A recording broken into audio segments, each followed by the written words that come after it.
Airtime, the thing the coaster enthusiast wants more out of anything. Other than maybe a girlfriend, but let's be realistic here. I'm single. And where can we find this beautiful sensation? Well, I can think of a few places, but as far as I'm concerned, it's Blackpool. First on our Airtime expedition came the only traditional hyper in the UK, the big one, or the world's biggest mine train. Depends how much of a Magnum fanboy you are. So we went straight for a back row ride on the big one. Right, that was my first ever ride. The very large one. Or the big one. Or the medium large? Whatever. Back row. Quite fun, not my number one. Welcome to Shardark Reviews, the home of Shardark reviewing things. And the big one, well, it was surprisingly intense from the back row. Not much airtime, but the sheer sensation of speed in the first half was nice. Overall, it's an 11 out of 15. Next on our airtime quest, we headed to the next ride over, which is the Mac MultiLaunch Icon. So that was Icon. That was my first ever launch coaster. Definitely best in the UK. Touch out, don't smile or anything. I absolutely love that. So, not sure what we're doing next, but oh, blimey, that was good. Well, I do love Icon. Once again, a back row ride that we had, and the launch felt intense.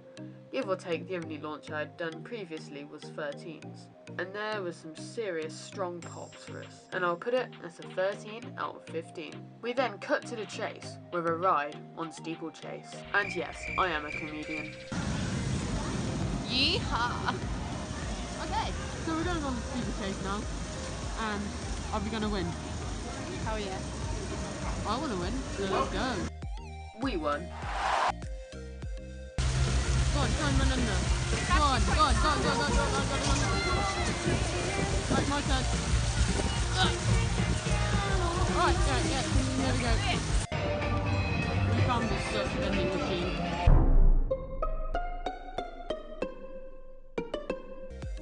I think on my Philomatic there is next.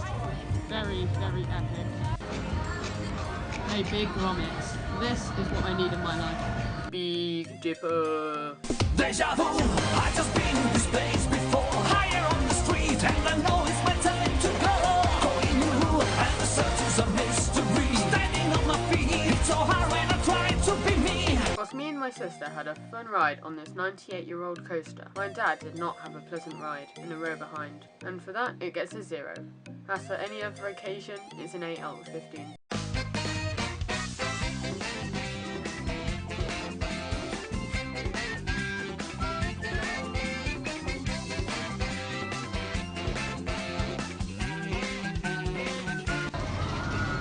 Well, after our lovely ride on Avalanche, we are now going to go on the Revolution. But before that, we witnessed a war crime.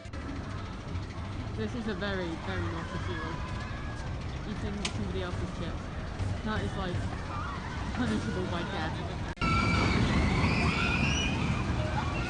So we just came off the most exciting and thrilling ride of our lives, isn't it? Yeah. To find Pirates of the Blackpool. Not Pearl, cool. Nice touch, but slightly copyright infringement. Our airtime journey was going strong.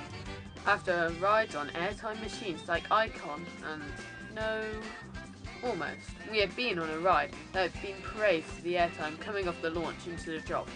Yeah, not really much airtime there, but it was intense and the most thrilling and exciting rides of our life. Airgates would be a nice investment though. I'd put it at a 10. We then made our way into Nickelodeon Land, where we saw a sad sight. Yeah. It's closed. Please open. Open. Next came the log flume. Well, I just like log flumes. We were unsure about the status about Blue Flyer being open, as at that point in time, Nickelodeon Street, the big one, and Grand National were all closed, but upon seeing it, we headed over. I honestly can't be bothered to review this, but it's another airtime edition despite the little actual airtime. Yes, I am complaining about airtime. 6 out of 15.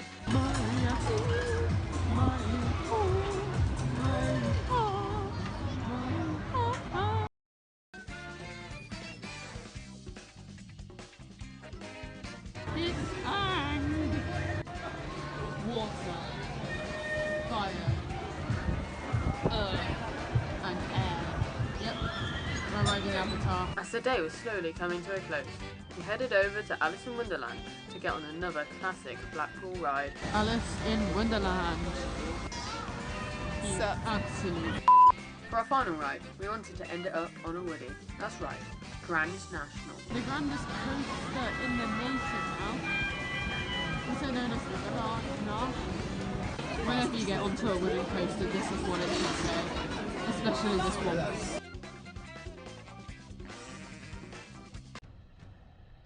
Despite some very bad things that I've heard about Grand National, our ride in this coaster wasn't actually too bad. I did choose to sit on a non-wheel seat, which are apparently nowhere near as rough. So from my one very sheltered ride, it was quite smooth. But as well as that, it did give some insane airtime. So it does even out to a 10 out of 15. Well, that was Grand National. That was our last ride of the day, so we're going to be wrapping it up. We then made our way out, bankrupted myself on pin badges, and went to see the rest of the Blackpool sites. So that was the end of my airtime quest. If you did enjoy this video, then do leave a like and subscribe if you have not already. Anyway, see you next time. Ha, and you once again thought that was the end of the vlog. No, I got fish and chips again. Sounds fine.